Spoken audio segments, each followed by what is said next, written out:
හොඳයි එහෙනම් ඔන්න අදත් මම හපවුවා මට දැනුණු කවියක් අරගෙන මේ මට දැනුණු කවි එපිසෝඩ් නම්බර් 6. මම අදත් තෝරගන්න කවිය ඇත්තටම කාලීන වැදගත්කමක් තියෙන අපිට දෙයක් තේරුම් කරවන ඇත්තටම මේ සමාජයට හැදෙන්න ඕන තැන් පෙන්නලා දෙන කවිය. මේ කවිය තෝරගන්නේ මේ දවස්වල සමාජ මාධ්‍යවල ඒ වගේම කවි කියන ශානරය ඇතුලේ ගොඩක් ප්‍රසිද්ධ කවියෙක් වෙච්ච චින්තක සමන් හේරත් අයියාගේ වැහි වැටෙන දවස් කියන කොටෙන් තමයි මම මේ කවිය තෝරගන්නේ. කවිය නම තමයි හාවා ඇවිත් අහසින් පහළට බැහැලා. ඇත්තට මේ කවියෙන් ගොඩක් ලොකු දෙයක් කියනවා.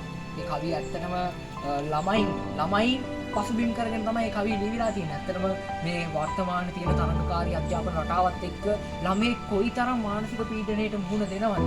ළමයිට තමන්ගේ ළමා කාලේ කොයිතරම් මග ඇරෙනවද කියන එක හරි ලස්සනට චින්තකයියා කියන කවියෙන් පෙන්නලා දීලා තියෙනවා. කවිය මට මාරම් විදියට දැනුණා.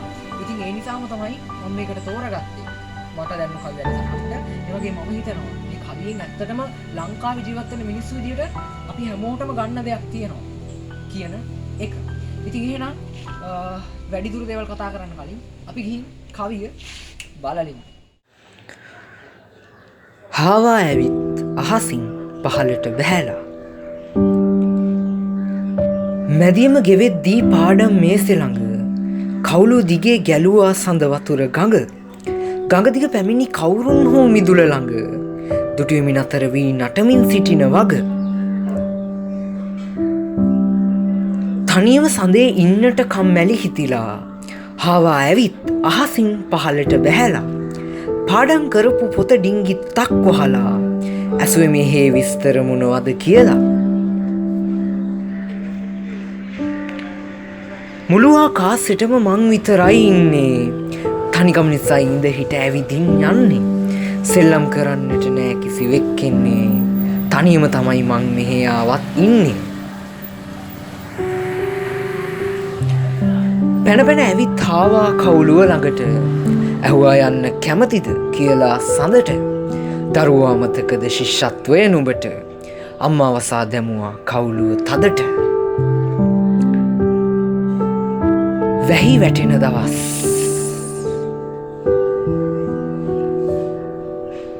චින්තක සමන් හේරත්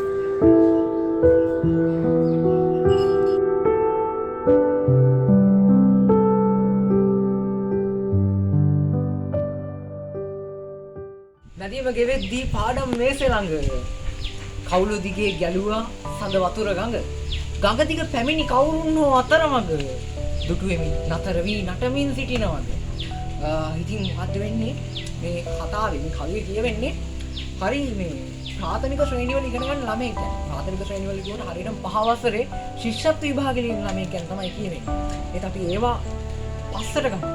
දැන් බලමු කවිය දිගේ ලස්සනට මේ මොනවද කියන්නේ කියන එක අපි ගලපගෙන කවිය පදෙන් පදයට ගිහින් මැදියම ගෙවෙද්දී පාඩම් මේසෙ ළඟ මැදියම වුණා මේ ළමයාගේ මැදියම වුණත් ගෙවෙන්නේ පාඩම් මේසෙ ළඟ රැය වෙනකන් ළමයා පාඩම් කරනවා ඒ තරම් දෙයක් කරන්න ඕනේ ඒ තරම් මහන්සි වෙන්න වෙලා තියෙනවා මොකද මේ කියන තරඟකාරී අධ්‍යාපන රටාවේ දැන් බලන්න අපි වර්තමාන තියෙන මාර තරඟකාරී අධ්‍යාපන රටාවක් මේ තරඟකාරී අධ්‍යාපන රටාවත් එක්ක ඇත්තටම මගහැරෙන දේවල් ගොඩක් තියෙනවා ඒ හොඳහා නරක කියලා දෙපැත්තක් තියෙනවා ඒකට පුළුවන් නම් මේ නරක කියන පැත්ත අඩු කරන්න ඇත්තට මෙතනින් මිනිසුන්ගේ ජීවිතවලට ලොකු දෙයක් එකතු වෙනවා ළමයින්ගේ ජීවිතවලට ලොකු දෙයක් එකතු කරගන්න පුළුවන්. ඉතින් මැදියම ගෙවෙද්දී පාඩම් මේසෙ ළඟ කවුළු දිගේ ගැලුවා සඳ වතුර ගඟ. ඉතින් මේ ළමයා දැන් පාඩම් කරගෙන ඉඳි ළමයාට පේනවා මේ ඇරලා තියෙන ජනේලෙකින් සඳ වතුර ගලනවා. ඒ කියන්නේ සඳ එළිය එනවා කවුළු ඇරිය ජනේල ඇතුලේ ජනේලෙන් ආඹර ඇතුලට එනවා.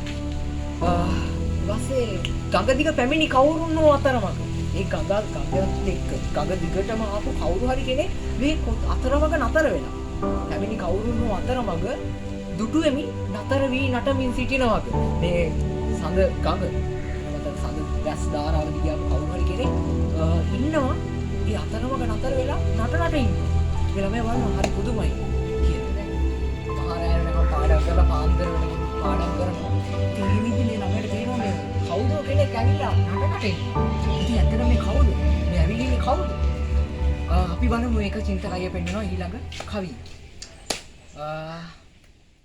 තනියම සඳේ ඉන්නට කම්මැලි හිතිලා හාවා ඇවිත් අහසින් පහලට බැහැලා පාඩම් කරපු පොත ඩිංගිත්තක් වහලා ඇසුවේ මෙහේ විස්තර මොනවද කියලා කාස්සෙටම මං විතරයි ඉන්නේ.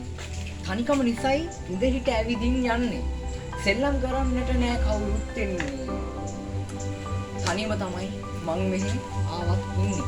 ඉතින් දැන් ආව තියෙනවා මුළු අහසටම ඉන්නේ මම විතරයි. මට තනිකම දරා ගන්න බැහැ. තනිකම ඉන්න තමයි මම පොඩ්ඩක් මේ මෙහෙට හරි ඇවිල්ලා යන්නේ. කවුරුවත් මාත් එක්ක සෙල්ලම් කරන්න ඉන්නේ නැහැ. මෙහෙට ආවත් කියන වෙනසක් නැහැ. මම තනියම තමයි ඉන්නේ කියලා මේ ළමයාත් එක්ක දුක බෙදා ගන්න. මේ ළමයාත් එක්ක ඒ හාවගේ දුක බෙදා ගන්න. ඒත් මෙතෙන්දී මට දැනෙන විදියට සහ මට පේන විදියට එතෙන්දී ඒ හාවගේ දුක විදියට පේන්නේ මේ ළමයාගේ දුක තමයි. මුළු ආකාශයටම මම විතරයි ඉන්නේ. අතර මේ තරගකාරී අධ්‍යාපන රටාවත් එක්ක ළමයි තනි වෙලා ඉන්නේ. අඩුම තරමේ එහා පැත්තේ ළමයාත් එක්කවත් සාමාන්‍යයෙන් මේ ළමයි අතර තියෙන තරංගයක්, මුළුම තරංගයක් ළමයි අතර ඇත්තටම නැහැ. ඒ වුණාට මේ අධ්‍යාපනය සහ සමාජය විසින් ඇති කරලා තියෙනවා. හරියට නිකන් ඒක නිකන් මිනිස්සු එකිනෙකාට තරංග කරනවා. හැමතිස්සෙම බලන්නේ අනිත් කෙනාට වඩා අඩියක් හරි ඉස්සරහට යන්න. අනිවාර්යෙන්ම ඔය අරයට වඩා පන්තියේ වෙණියකින් ඉස්සරහට එන්න ඕනේ. අන්න ඒ වගේ තත්ත්වයක් දෙමව්පියෝ විසින් ඇත්තටම නිර්මාණය කරලා තියෙනවා. ඒක හරි දුක්ඛිත තත්ත්වයක්. ඉතින් මේ හාවගේ දුකිනු පෙන්නන්නේ අර ළමයාගේ දුකම තමයි.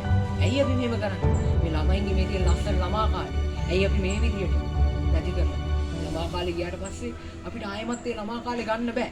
ඉතින් මේ හරියටම මේ ළමයාට මේක කොයි තරමටම පීඩනයක් වෙනවද? කොහොමද මේක ළමයාගේ මේ ලස්සන ඒ හීන සහ ළමයා ලෝකෙ දිහා දකින්න විදිය කොහොමද මේ සමාජයේ තියෙන මෙන්න මේ කියන තරංගකාරීත්වය සහ විභාග රටාවත් එක්ක කුඩුපට්ටම් වෙලා යන්නේ කියන එක චින්තකය වෙන්නේ හරියට. ඊළඟ කවිය. පැන ඇවිත් ආවා කවුළුව ළඟට. ඇහුවා යන්න ආසද කියලා හඳට. ඉතින් මේ ළමයාගේ පරිකල්පනීය ලෝකේ ළමයා ලෝකේ දකින්න විදිය ගොඩක් වෙනස්. හරි ලස්සන විදියක් ඒක. ඉතින් ළමයා හිතනවා දැන් ළමයාගෙන් ආව අහනවා කවුළුව ගාවට පැනගෙන ඇවිල්ලා ඔය ආසයිද හඳට යන්න කියලා. ඒත් එක්කම මොකක්ද වෙන්නේ? ඒත් එක්කම දැන් ළමයෙක්ගේ පැත්තෙන් බැලුවොත් ළමයි කවදාවත් කියන්නේ නැහැ නේ බෑ හඳට යන්න බෑ කියලා. ළමයා අනිවාර්යයෙන්ම කියන්නේ හා හඳට යන් කියලා. ඉතින් අපි බලමු ළමයා හා කියලා හාවත් එක්ක හඳට ගිහින් මොනවද කරන්නේ කියලා. ඔන්න ඊළඟ කයිපද දෙක. ළමයා අමතකද ශිෂ්‍යත්වයේ උඹට අම්මා වසා දැමුවා කවුළුව තදට. ඉතින් එතනින් තමයි ඒ පද දෙකෙන් කූට ප්‍රාප්තිය කවියේ තියෙන උපරිම කූට ප්‍රාප්තිය ගන්න මේ පද දෙකෙන් මුළු කවි පෙළේම තියෙන සාර්ථකත්වය ඒ ගැම්වෙන්නේ අර අන්තිම පද දෙකෙන් කියලා මම විශ්වාස කරනවා. මේ පද දෙකෙන් ලස්සනට පෙන්නනවා. අර ළමයා ලස්සනට දැකපු ලෝකේ, ලස්සනට දැකපු හීන, ලස්සනට කරපු පරිකල්පනය කොහොමද මෙන්න මේ කියන සමාජය, ඒ වගේම වැඩිහිටියෝ, දෙමව්පියෝ විසින් කුඩු කරලා දාන්නේ කියලා.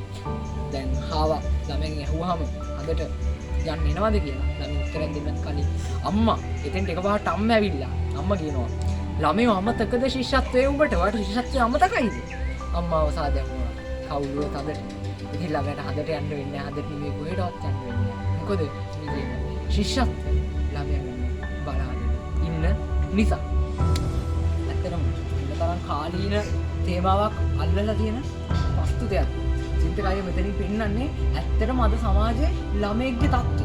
ළමෙක් කොයිතරම් මානසික පීඩනයකට මුහුණ දෙනවද මෙන්න මේ කියන අධ්‍යාපන පද්ධතිය කියන එක හින්දා කියන එක තමයි චින්තකය මෙතනින්දී අල්ලලා තියෙන්නේ. විශේෂයෙන් පහවසක ශිෂ්‍යත්වය කියන්නේ. ඇත්තටම අපි හැමෝම දන්නවා ළමෙක්ට ළමා කාලේ නැති වෙලා යනවා මෙන්න මේ කියන ශිෂ්‍යත්ව විභාගය නිසා.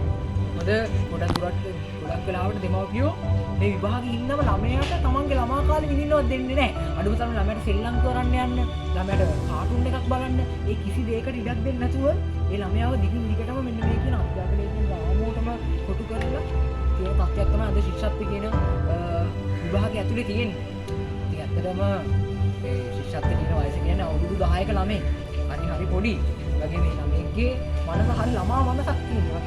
ලෝකෙ දිහා බලන්නේ හරි ලස්සන විදියට හරි අපූර්ව විදියට ඉතින් මෙන්න මේ කියන හැම දෙයක් අතර කරලා දාන්න වෙනවා ඒක නවත්තනවා මේ විශේෂත්වය එහෙම නැත්නම් අධ්‍යාපන රාමුව කියන ඒ තුලින් ඒතර ළමයින්ගේ ළමයිගේ මනස හරි පිරිසිදු. ටික ටික ළමයා ලොකු වෙද්දි තමයි මේ ඒකත් ඉබේ නෙමෙයි එන්නේ. වැඩි හිටියෝ බාහිර පරිසරයේ ඒගොල්ලෝ තමයි ළමයා ඇතුළට මෙන්න මේ කියන මේ ගොඩක් විස පුරවන්නේ. එහෙම නැත්නම් ළමයා කියන්නේ හරි පිරිසිදු කෙනෙක්. ඉතින් එන්නේ එහෙම කියන ළමා මනස විකෘති කරනවා ළමයාට තමන්ගේ ළමා කාලේ විඳින්න හම්බෙන්නේ නැහැ. ඇත්තටම අපේ ජීවිතවල අපි අරන් බැලුවොත් ළමා කාලය කියලා කියන්නේ හරි සුන්දරම කාලයක්. ඉතින් ඒ සුන්දරම කාලේ පවා නැති වෙනවා මෙන්න මේ කියන මේ තරඟකාරීත්වය කියන එක. හැමතිස්සෙම බලන්නේ අනික් කෙනාට වඩා මම ඉස්සරහට යන්න ඕනේ. අනික් කෙනාව පරාද කරලා එයා මට වඩා පල්ලෙහාන් ඉන්න ඕනේ. වෙනියක්. ඉතින් මෙන්න මේ වගේ හේතුන් හින්දා තමයි අර මේ මෑතකදී අධ්‍යාපන අමාත්‍යාංශයෙන් වුණත් අවධානය යොමු වුණා ශිෂ්‍යත්ව විභාගයේ අනිවාර්ය විභාගයක් නොකරන්න. ඇත්තට මේක එක අතකින් ගත්තොත් සාධනීය පියවර. ඒ කියන්නේ එහෙම නෙමෙයි. අධ්‍යාපනයක් ඕනේ. අපි ඒ අධ්‍යාපනයත් එක්කම අපිට අවස්ථාව ළමයින්ට අවස්ථාව දෙන්න ඕනේ. ඒ කියන ළමා කාලෙත් විඳින්න. මොකද අධ්‍යාපනය කරලා අධ්‍යාපනය ලබාගෙන මොකක්ද දවසක බලාපොරොත්තු වෙන්නේ? දවසක බලාපොරොත්තු වෙන්නේ හොඳ රස්සාව. හොඳ රස්සාවකින් අපි මොනවද බලාපොරොත්තු වෙන්නේ? හොඳ රස්සාවකින් බලාපොරොත්තු වෙන්නේ හොඳ ජීවිතයක්. හොඳ ජීවිතයකින් අපි බලාපොරොත්තු වෙන්නේ මොනවද? සතුට. සතුට විතරමයි.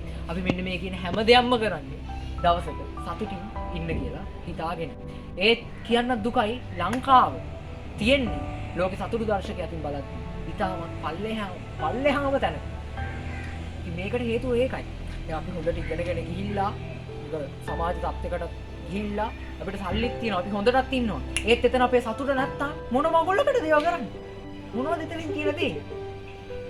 කිසි දෙයක් නැහැ. ඉතින් අපේ ජීවිතය හරි කෙටි. ඒ කෙටි කාලීන ජීවිතය ඇතුළේදී අපේ ජීවිතේදී මම හෙට මැරෙයිද කියලා මම දන්නේ නැති තත්ත්වයක් තියෙනවා. ජීවිතය අස්තිරයි, අනියතයි. ඉතින් හැමතිස්සෙම අපි හෙටක් ගොඩනගා ගමු.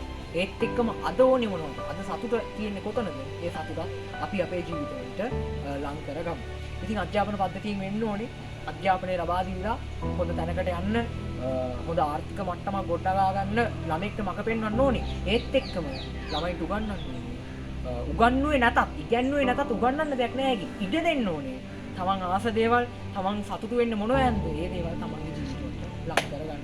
මොකද එහෙම නැති වුණොත් කවදාවත් ඒ කිසි දෙයක් වැඩක් නෑ. ජීවත් වෙන්නම් වාලේ ජීවත් වෙන මිනිස්සු තමයි ලංකාවේ වැඩිපුරම ඉන්නේ.